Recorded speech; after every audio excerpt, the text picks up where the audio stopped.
I don't know how to start this story. Every time I try, I feel like it doesn't capture the weight of what happened. I guess that's how betrayal feels. It's so far beyond words. But let me try anyway. It started on an ordinary Tuesday. My wife, Sarah, and I were in our usual routine. She was on her phone, scrolling through work emails, and I was cooking dinner, spaghetti, our usual go-to for lazy nights. There was nothing out of the ordinary. In fact, I remember thinking how peaceful everything felt. We had our ups and downs, sure, but I believed in our marriage. Or at least I wanted to. She told me she had to work late that night. Something about a meeting that was last minute and urgent. No big deal. She'd been staying late more often lately, but that wasn't unusual for her job. She worked as an event planner for a big corporate firm, always juggling multiple projects at once. I knew it meant she was dedicated, and I respected that. After dinner, she kissed me goodbye, said she'd be home by 9, and left. It was around 7:45 when she left, and I remember thinking how quick the evening had gone. I still had time to get some work done, so I sat down at my desk, turned on my computer, and got to it. But then, about an hour later, something strange happened. I heard the door open. I glanced over, expecting to see Sarah walking through the door, apologizing for being a little late, as she always did. But there was no sign of her. I assumed she had gone to grab something from the car, so I went back to my screen. That's when I heard it. Footsteps. Not just Sarah's, but someone else's. The sound was soft, cautious even, like someone trying not to make noise. And then, the unmistakable sound of voices. I froze. I should have been doing work. I should have been minding my own business. But instead, I found myself walking toward the hallway. My heart was pounding in my chest. As I peered around the corner, I saw something I will never forget. There they were, Sarah, standing in the hallway with another man.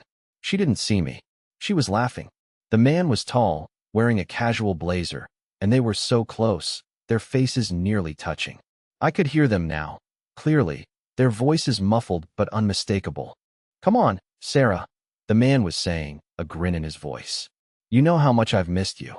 I felt a tightness in my chest. I couldn't move. I couldn't breathe. What was going on? Why was she here with him? She giggled. "It's just for tonight, okay? No one will know. It'll be fun, just like before." I don't know how long I stood there.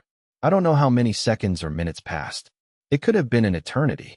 But eventually, Sarah turned to head toward the kitchen, and for a moment, I thought I might pass out. I couldn't bring myself to speak.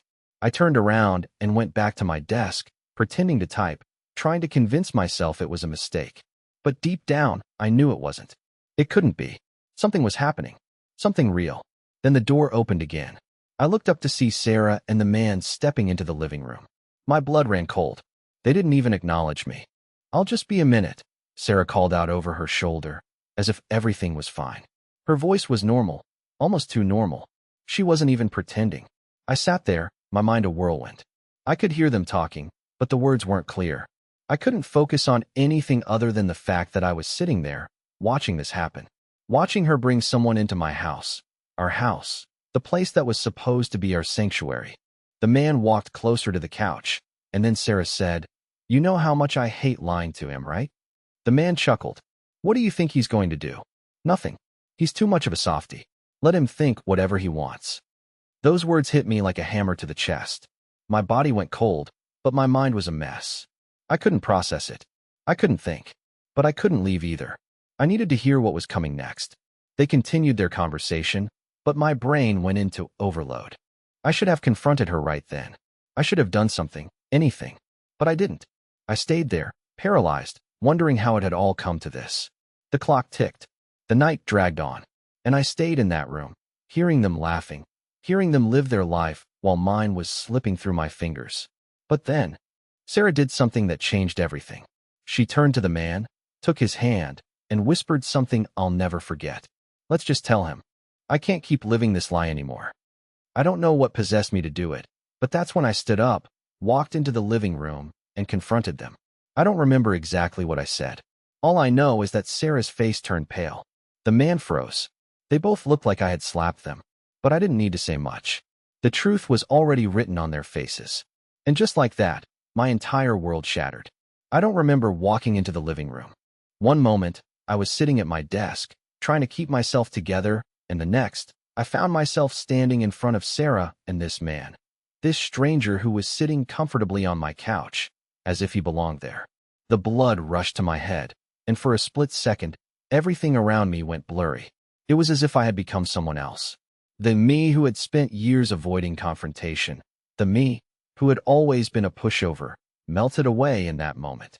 My fists clenched by my sides, and my heart pounded louder than my thoughts. I didn't know what to say first, how to start, or what words could possibly convey the storm that was raging inside me. But Sarah? She wasn't looking at me the way I expected. She didn't show guilt, or shame, or even surprise. No, she looked at me with a kind of calm, like she had prepared for this moment, and, honestly, I wasn't ready for it. Her eyes held no fear. They were calculating, almost as if she were waiting for me to explode. David, she started, her voice steady but cold. This isn't what you think. I know this looks bad, but you need to understand. I interrupted her before she could finish her sentence. Understand? What exactly, Sarah? That you've been sleeping with this guy? That all the late nights, the work meetings, were just lies? How long, Sarah? How long has this been going on? Her expression faltered for just a moment. The man on the couch, the one I later learned was named Matt, didn't even flinch. He sat there, arms crossed, almost smug, as if he were watching an inconvenient show that would soon be over. I didn't want to hurt you, she finally said. But there was no emotion in her voice, just a hollow, rehearsed tone.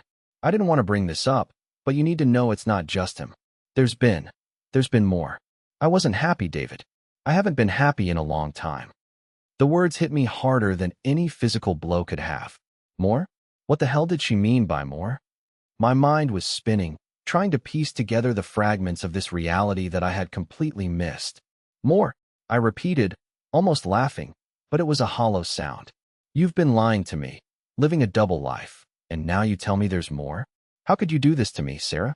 She stood up slowly, as if preparing for something I hadn't yet fully understood. You were always so busy, David. Always in your own little world. You never noticed me anymore. I tried to make it work. I really did, but you wouldn't listen to me. You wouldn't see me. I felt my legs weaken, like the ground was suddenly giving way beneath me. So this is my fault? I asked bitterly, my voice shaking. I was too busy working for our future. I was too busy supporting us. And this is your response? She didn't say anything. She didn't need to. The silence between us spoke louder than any words ever could. The man, Matt, finally decided to speak up, his voice surprisingly calm, almost patronizing. David, it's not like you're going to win her back. You can't. She made her choice. This has been going on longer than you think, man. It's over. I could feel my blood boiling. Who the hell did he think he was? He had no right to be here, to say anything to me. I turned my gaze to him, and in that moment, all the pent-up rage I'd kept hidden for years boiled over. Shut up, I hissed. You've got no place here. This is between me and my wife. I don't want your excuses. I don't want your justification for this. Matt didn't even flinch. He just leaned back, unfazed. She's made up her mind, dude. She's not coming back to you. The words felt like a physical blow. It was like he had just ripped the last shred of hope I had clung to in that moment. My marriage, everything I had fought for, had been reduced to this. I couldn't see it. I couldn't process it. But Sarah? She stood there, waiting, her face unreadable, as if this had been an inevitable conclusion all along. The tears that had welled up in my eyes, the rage that burned in my chest, felt irrelevant. She had already made her choice. And that was the hardest part to swallow, the realization that she had already checked out. You're right, I said, my voice barely above a whisper. I don't even know who you are anymore, Sarah. I don't know how I didn't see it, but I'm done. You've broken something inside me I can't fix. I looked at Matt one last time, his smug smile still plastered on his face. Get out of my house, I said, my voice surprisingly steady. Without saying another word, Matt stood up. It was nice while it lasted, man, he said with a smirk, before walking out of the living room. And there we were, just Sarah and me. The silence between us was deafening, and I finally understood the weight of it all. There were no apologies left. No explanations that could fix what had been shattered in that moment. I turned to Sarah, the woman I had thought I knew, and said, I'm done. I'm done trying. We're done. And with that, I walked out of the room. I didn't know what came next. I didn't know if I'd ever be able to look at her the same way again. But one thing was certain, I wasn't the same man anymore. I walked out of the house, out of the life we had built together, not knowing what the future held, but knowing it could never be the same. The air felt different once I stepped out of the house. It wasn't the fresh chill of the night that hit me. It was the sudden weight of my decision.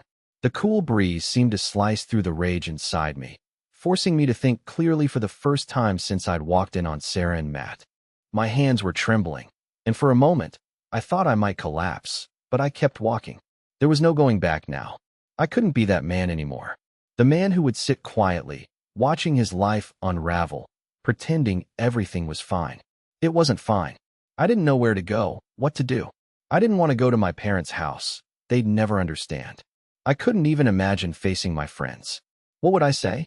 That I'd caught my wife cheating with a guy who, until a few minutes ago, was a stranger to me? The embarrassment felt overwhelming, and the thought of anyone knowing what had just happened made my skin crawl. I didn't want anyone's pity. I just wanted the pain to stop. As I walked aimlessly through the dark streets, I realized how much of my life had been built around Sarah. I didn't have hobbies outside of her and our routine. I didn't have my own identity, at least, not anymore. Everything I did, every decision I made, had been for us. For the future we were going to build together. And now, there was no we. Just me. Alone. I ended up at a park, sitting on a bench in the darkness. The only sounds were the distant hum of traffic and the rustle of leaves in the trees. I pulled my phone from my pocket and stared at it for a moment. I didn't know what I expected, maybe a message from Sarah, some kind of apology or explanation. But there was nothing.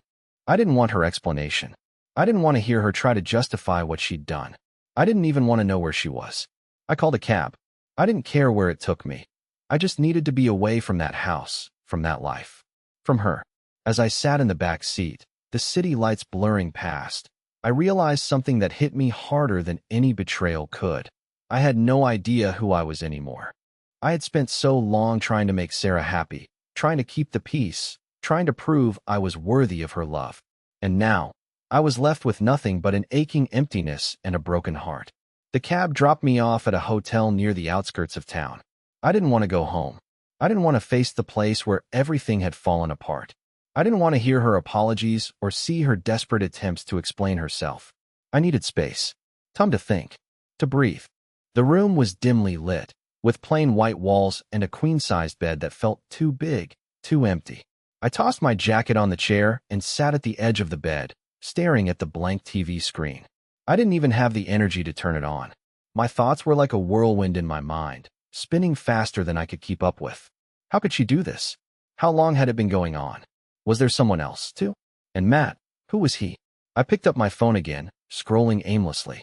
I knew I shouldn't call her. I knew it would only make things worse. But I couldn't help myself. My thumb hovered over her name in my contacts. Sarah. I hadn't even considered deleting her number. That was how deeply ingrained she was in my life. How could I just erase her, like we had never existed? But I didn't call. I couldn't. There was no point in hearing the lies. No point in hearing her plead for forgiveness, because in my heart, I knew she didn't deserve it. I closed my eyes, willing myself to sleep, but the weight of everything kept me wide awake. I thought about what would come next. There were so many questions. What was I supposed to do now? What was my next step? I had no answers. But I knew one thing for sure. Everything had changed. I wasn't going back to that life. I woke up the next morning, groggy and disoriented. The sun was just beginning to rise, casting a pale light through the curtains. The weight of last night's events came rushing back, and I lay there for a while, staring at the ceiling, trying to gather my thoughts. I didn't want to face the world. I didn't want to talk to anyone. But I knew I had to. I couldn't stay holed up in this hotel room forever. I called a lawyer. The decision came faster than I expected. I had no clue what I was doing. I didn't know the first thing about divorce proceedings or what steps I should take, but I knew I needed someone who could guide me through this mess. The phone call was short, but it gave me a glimmer of hope. There was a way out. There was a way forward, even if I didn't see it yet. I had to protect myself. I had to take back control of my life. I spent the rest of the day making arrangements, booking meetings, and gathering what little strength I had left. But every time I thought of Sarah, the pain shot through me again. I couldn't escape the feeling of betrayal. It felt like a constant ache in my chest, A reminder of how everything I thought I knew was a lie. The hardest part? Realizing that I had been living with someone who wasn't the person I thought she was. The woman I loved, the woman I married, had become a stranger in the worst way possible. I didn't know how I was going to move forward. I didn't know if I could ever trust again. But I knew one thing. This was only the beginning. And no matter how much it hurt, I had to keep going. Because the truth, the real truth, was that Sarah had already made her choice. And now, it was time for me to make mine. The following days were a blur. I found myself constantly moving, doing anything I could to avoid being alone with my thoughts. I'd never felt more lost in my life. There were so many emotions swirling around. Rage, sadness, confusion. But there was also a strange sense of clarity. I knew what I had to do. I was done. But then there was something else. Something that caught me off guard. The day after I hired a lawyer, I went to pick up a few things from the house. I hadn't planned on talking to Sarah, but the thought of leaving without any of my stuff seemed wrong. So I went. The moment I walked through the door, the silence hit me. It was eerie. Not the usual warmth that filled our home, but coldness. An emptiness that I couldn't ignore. I was prepared to grab my things, get out, and move forward with the divorce. But when I stepped into the living room, I found something that made me freeze. There, on the coffee table, was a photo album. The one we'd put together on our honeymoon, years ago. The one filled with pictures of us laughing, walking along the beach, holding hands. I hadn't even realized I still had it. But there it was, staring back at me. I didn't know why I did it, but I opened it. I couldn't stop myself. The memories hit me hard. Her smile, her laugh, the way we were so in love. How could it have gone from that to this? How could I have been so blind? That's when I saw it. In the corner of the photo album, tucked between the pages, was a letter. My heart stopped when I saw it. The envelope was familiar, Sarah's handwriting on the front, addressed to me. I couldn't breathe. My first instinct was to ignore it, to walk away, to leave. But curiosity, that damned curiosity, took over. I opened the letter, and my world shifted again. David, it began. If you're reading this, then I guess it's over. I can't say I didn't see this coming, but I didn't know how to tell you. The truth is, I've been seeing someone else for the past few months. I never wanted to hurt you, but I couldn't keep living a lie. You were always so good to me, always so patient. But I've been lying to you. I've been lying to myself. Matt is someone I've connected with on a level that I never thought was possible. I've tried to make it work with you, but we've been drifting apart for so long. I didn't know how to come back. As I read the words, something inside me snapped. I thought I was prepared for the truth. But this letter was the final punch. She had known. She had known it was over, and yet she stayed. She kept pretending. She led me on, allowed me to think everything was fine, while she had already emotionally checked out. The worst part? The last line. I hope someday you can understand. I don't want you to hate me, but I need to be free. Please don't come looking for me. I need to live my life. I dropped the letter, and for a moment, I just stood there, trying to make sense of it all. How could she do this to me? How could she be so cold, so heartless? And yet, at the same time, I knew. I knew she wasn't the person I thought she was anymore. I wanted to destroy that letter, to burn it and pretend it never existed. But instead, I folded it carefully and slipped it into my pocket. It wasn't about getting revenge. It wasn't even about confronting Sarah anymore. It was about me. About finding closure in a way I hadn't been able to until now. As I grabbed my bag and walked out the door, I made a decision. I was done. This wasn't just about the affair anymore. It wasn't just about betrayal. It was about me taking back control of my life. It was about me moving on from the man who had been so desperate to make things work, to be the perfect husband, only to be crushed by the very woman he had loved. But I couldn't just let it end there. No, something inside me had changed. I wasn't going to let her get away with this so easily. She thought it was over. She thought I would just move on. But she hadn't seen what was coming next. It wasn't until I sat down in my car that I realized the full scope of what had just happened. The betrayal, the lies, the manipulation. It was all too much. But what I knew now was this. I had to make her see what she had done. I wasn't going to be some passive victim. No, I was going to show Sarah exactly what it meant to destroy someone like me. And that, I realized, was where the real story began. The revenge wouldn't come instantly, but it would come. She wouldn't be able to hide from it. Not forever. The next few days passed slowly, but my mind was consumed by one thing. how I was going to execute my plan. I didn't want to go the typical route. I didn't want to fight dirty or get into some ugly legal battle. No, this was going to be different. I wanted Sarah to regret everything. I wanted her to understand what she had thrown away. The phone rang. It was Sarah. She was calling me. I hesitated, my heart pounding. This was the moment. What did I say? How would I handle it? I picked up the phone. "David, can we talk?" she said, her voice trembling, like she was searching for something, anything to hold on to. I didn't say anything for a moment. I just let the silence stretch. "Sure," I replied, my voice calm. Too calm. "I need to explain," she continued. "You've explained enough already," I said, cutting her off. "You've told me everything I need to know." And just like that, I ended the call. This wasn't just about the past anymore. It was about what came next. And Sarah had no idea what was coming. The next few days felt like a strange limbo. There was no more running away, no more pretending that everything was okay. Sarah had tried to reach out to me multiple times, leaving voicemails, sending texts, each one more desperate than the last. But I didn't respond. I couldn't. Every message felt like a dagger to the heart. I couldn't let myself slip back into the cycle of her lies. I had made a decision, and there was no going back now. But that didn't mean I wasn't conflicted. The moments when I was alone, when the house was eerily quiet, or when the weight of everything we'd built together settled in, I found myself wondering if I was doing the right thing. Could I forgive her? Could we rebuild our life? Would I ever trust her again? There were nights when I lay awake, staring at the ceiling, questioning everything. But then I remembered the letter. Her words. The fact that she had already checked out long before I ever knew what was going on. The way she had dismissed me, used me, and thought she could get away with it without facing any consequences. That was what kept me moving forward. That was what kept me from answering her calls. It was during these sleepless nights that I started to plan. Not out of anger or hatred, but out of necessity. I needed closure. I needed her to understand exactly what she had done. I wasn't going to let her believe that everything would just fall back into place because she said sorry. I knew I had to make a statement. I had to make her see the gravity of her actions. One afternoon, I was sitting at a cafe when I got a call from my lawyer. The conversation was brief, but to the point. "We can move forward with the paperwork," he said. "But there's something you should know. I've been looking into your situation, and it seems like Sarah has been hiding something more than just her affair. There's a financial aspect to this too." I froze. I had known for a while that something was off with Sarah's spending habits, but I had never paid too much attention to it. We shared finances, and I'd always trusted her to manage things, especially when it came to investments and our savings. But now, the words hidden and financial were ringing in my ears. "She's been moving money around, David," my lawyer continued.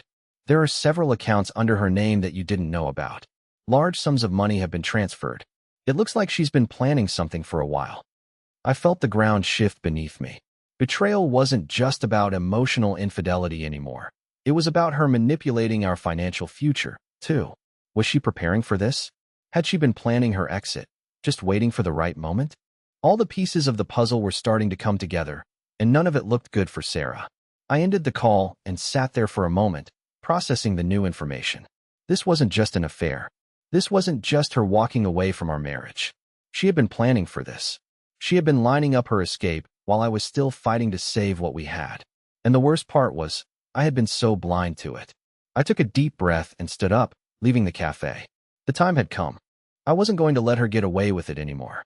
I wasn't going to be the fool who believed in her lies, who sat there in silence while she walked away with everything we had built together. I went straight to my lawyer's office. "I want to move forward with everything," I said as I sat down. "We need to dig deeper into her finances. I want to know everything. How long she's been hiding money, where it's going, and what other secrets she's been keeping." The lawyer nodded. "We'll get started right away. This could complicate things further, but it's the right move." The following days were a blur of meetings, phone calls, and documents. I was no longer the man who had once begged to save his marriage. I was a man on a mission, a man who was determined to uncover every lie, every secret Sarah had buried. I didn't care how long it took. I wasn't going to let her walk away with everything, not when she had deceived me for so long. I kept myself busy with work during the day, throwing myself into projects that needed my attention. But at night, I couldn't help but think about Sarah. She had been trying to contact me, sending texts that were filled with apologies and pleas. "I need to explain," she said. I'm sorry. Please let's talk. But I wasn't ready for any of it. I knew that if I gave in now, I would lose everything I had worked so hard to build for myself. I couldn't let her back into my life. Not yet. Not when I still didn't understand the full extent of her betrayal. And then, one evening, I got another call. This time, it was from Matt. His voice on the other end of the line was smooth, almost casual. "David, I think it's time we talk," he said. "You've been avoiding Sarah, and I get it. But I think you should hear what I have to say. It's important." I felt my body tense up. The last person I wanted to hear from was him. But something in his tone caught my attention. There was a coldness to it, something that told me this wasn't just a call to clear the air. No, Matt had an agenda. "What do you want, Matt?" I asked, my voice steady but filled with an anger I couldn't mask. "If you think I'm going to have some heart-to-heart with you, you're mistaken." He laughed, but it wasn't a pleasant sound. "It's not about that, David. It's about Sarah. You don't know the full story. I think you should, before it's too late." I felt a surge of dread wash over me. "What do you mean?" I asked, my voice now tight with anticipation. "You've been asking the wrong questions, David. You've been chasing shadows. But there's something you need to know, something that will change everything." My heart skipped a beat. I had no idea where this was going, but one thing was certain. This was no longer just about the affair. It was about to get even messier. I didn't know what to expect when Matt called me. I thought he was just another piece of the puzzle, an arrogant, entitled person who had helped destroy my life. But when he said that there was more, when he hinted at things I hadn't even begun to comprehend, I felt something shift in my stomach. I needed answers. If he had something to tell me, I wasn't going to waste time. I called him back the next morning, my fingers trembling slightly as I dialed his number. The phone rang a few times before he picked up. His voice was cooler than before, more measured. "David," he said, almost as though he had been expecting my call. "I assume you're ready to hear what I have to say." "Cut the crap, Matt," I said, my patience thin. "Just tell me what you know. I'm done guessing." There was a long pause, and then he spoke, his tone changing. "I never wanted to get involved in this mess, David. But I can't stand by and watch you keep chasing after a lie. You deserve to know the truth." I clenched my fists. "Tell me." "Sarah was never completely honest with you," Matt began. "What you saw with me. It wasn't the first time. She's been seeing other people for months. And I'm not just talking about affairs.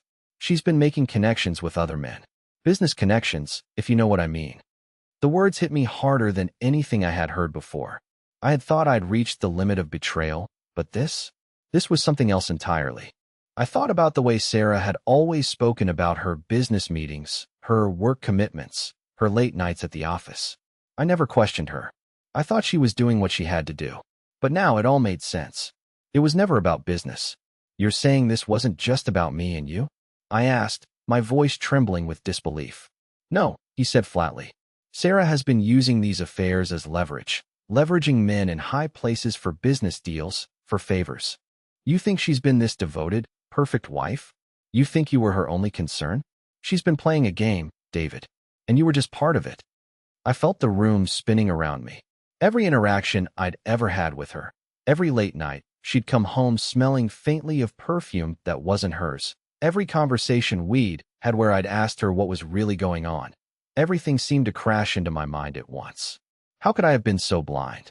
I wanted to yell, to throw the phone, to scream at Matt for the part he played in all of this. But I kept my cool. For the first time, I was taking control of the situation. I wasn't going to let her manipulate me anymore. "How do you know all this?" I asked, trying to focus. "It wasn't hard to figure out," Matt said, his voice casual now, as if he were relishing my confusion. "I saw her with another man at the office last week. Not just once, but twice. And she was talking about all these opportunities she had in the works. This wasn't just some fling. She had plans, and she didn't give a damn about what it would cost you." I felt like the world had turned upside down. Sarah had been playing a game, a dangerous, manipulative game, and I had been the one left in the dark. But there was something else Matt said that stuck with me, something that made my blood run cold. "She's been planning her escape for a while now, David. This isn't just about you and me. This is about everything she's built on your back. She's going to walk away with more than you know. You need to start thinking about your next move. Because if you don't, she'll take you for everything you've got." The reality of it all hit me then. Sarah hadn't just cheated on me. She had been using me. She had been using all of us. Every person in her life, including me. I had been a pawn in her game. I had thought we were partners, but all along, she had been planning her own future, a future where I wasn't part of the picture. That's enough, I said, my voice a little more steady now. You've said enough. I hung up the phone and sat there in silence, processing what had just been revealed. The betrayal felt like a weight on my chest, suffocating me. But there was something else growing inside me now. A fire. A determination. If Sarah thought she could get away with this, she was sorely mistaken. I wasn't just going to sit back and let her walk away with everything. No, I was done being the fool. I didn't waste any time. Over the next few days, I dug into Sarah's financial records. With the help of my lawyer, we uncovered more hidden accounts, more funds that she had moved around. It was like peeling back the layers of a carefully constructed lie. Each discovery made me more angry, more resolute. She had been hiding this for so long, and now it was all coming to light. But it wasn't just the money that shocked me.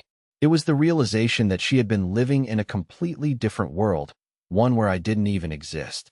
She had never really seen me. I had been a convenient accessory to her carefully crafted life, a life built on manipulation and deceit. One night, after a particularly long day of digging through financial statements, I received a text from her. "I'm sorry, David. Please let me explain. Can we talk?" The message was simple, desperate, but it didn't change anything. I was no longer the man who begged for her love. I had moved past that version of myself. I didn't respond. Instead, I went to bed, closed my eyes, and started planning my next steps. The game had changed. It wasn't just about the affair anymore. It wasn't even about Sarah anymore. This was about reclaiming my life, my future, my dignity. And Sarah? She had no idea what was coming. It wasn't until I stood in front of my lawyer's office, holding the papers in my hand, that I realized how much had changed in just a matter of days. The weight of what I was about to do hit me harder than I expected. The divorce papers, the financial documents, everything I had uncovered. It wasn't just about reclaiming what was mine anymore. It was about ending the lie. I had spent years in a marriage that wasn't what I thought it was, and now, it was time to face the truth.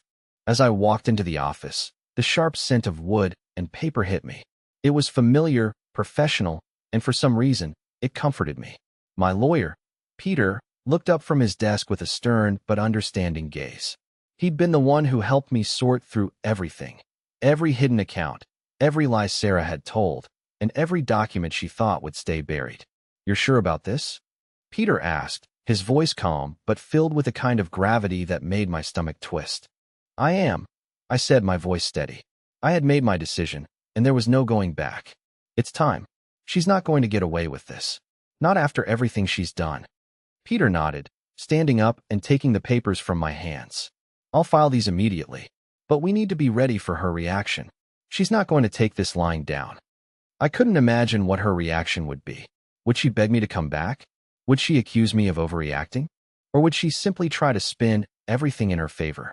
I had no idea, but I knew one thing. I couldn't let her manipulate me any longer. The games were over. "I'm not worried about her reaction anymore," I said, my voice sharp. "She's had her chance. She's had many chances. And every time, she chose to betray me. This isn't about her anymore. It's about me." Peter smiled slightly, a touch of approval in his eyes. "You're right. You've been patient long enough. It's time to take control. And if she doesn't like it, well, that's her problem." I left the office with a sense of finality that I hadn't felt in a long time. It wasn't relief, exactly, but it was something close. I had spent too long thinking I could save a relationship that was already broken. I had spent too long hoping for change when there was none. But now, I had the power to move forward, to reclaim my life. The following days felt like a blur. I didn't want to hear from Sarah. I didn't want her pleas or her desperate attempts to pull me back into her web of lies. But despite my efforts to avoid her, she found a way to get to me. I woke up to dozens of missed calls and messages. The texts started simple enough. "David, I'm sorry. Please, let's talk." But as the hours passed, they grew more frantic. "I never meant for it to go this far. We can fix this. Please, just give me a chance." I didn't respond. Every part of me screamed to delete them, to shut her out completely, but something inside me stopped me from doing that. I didn't need to hear her excuses. I didn't need to hear how she would fix things, because I knew she wouldn't. She had already shown me who she really was. Then, one night, as I was sitting in my new apartment, still settling in, still trying to get used to this new version of my life, I received a phone call that I wasn't expecting. It was Sarah. But this time, there was something different about the tone in her voice. It wasn't desperate. It wasn't pleading. It was resigned. Almost cold. "David," she said, her voice steady but tinged with something I couldn't quite place. "I know what you're doing. I know you filed the papers. And I need you to know something before it's too late." I was about to hang up, to silence her once and for all, but something in her voice stopped me. "What?" I asked, the words slipping from my mouth before I could stop it. "I don't want this divorce," she said flatly. "I never did. But you're making it impossible for me to fix things. You've already made your choice. And now I'm making mine." I was silent for a moment, trying to make sense of what she was saying. What was this? What game was she playing now? "You think I don't know what's been going on?" she continued, her tone colder now, more detached. "I've been living a lie. Yes, but you've been living in a fantasy, David. You never saw the truth. You never really knew who I was." Her words hit me like a slap. I had always prided myself on knowing Sarah better than anyone else. But now I realized how little I actually knew about her. And that realization hit me harder than anything she had done. "You're right," I said finally, my voice calm but filled with a quiet resolve.